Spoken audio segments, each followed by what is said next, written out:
I was a hotel manager for most of my life, leading teams and individuals. I spent a lot of time, what I considered then coaching, mentoring, motivating, inspiring, rewarding.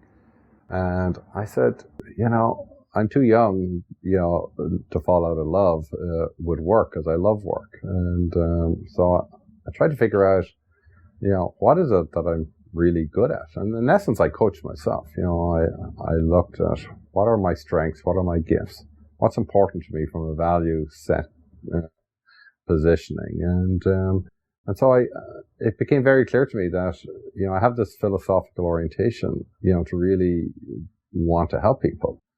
I do care, and I think that's part of my upbringing. I was the eldest of 6 siblings. My parents depended on me a lot. We lived up, a poor part of Ireland. We didn't have a lot, and so our responsibilities, to ourselves, were huge. And being the eldest, I took on this support from my parents with my siblings, and then through college, I always seemed to step into this leadership role. Even sometimes I wasn't even asked to. It was just a natural progression. And then when I started in the business of hotel management, I was identified as a leader and a natural leader. And so I always stepped up.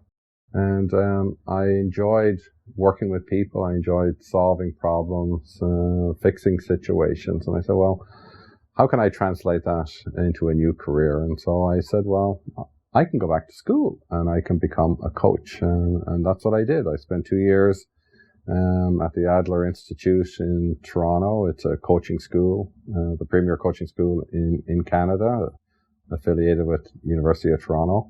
And not unlike an MBA program, I spent 2 years in a classroom environment, in a small work environment with a practicum group. I challenged the exams for the International Coaching Federation certification and the Adler Coaching School. And my goal was to be successful on the first time, because it was a lot of work and a lot of effort. And it took a lot of courage. I came to this country 30 years ago with a one-way ticket and no job and a few $100s. So I said, Joe, if you can do that, this is a walk in the park. And so, but my motivation was really because I love helping people. I love, helping people solve problems, make a difference in their own lives, because that's what fulfills me, is seeing people make those changes.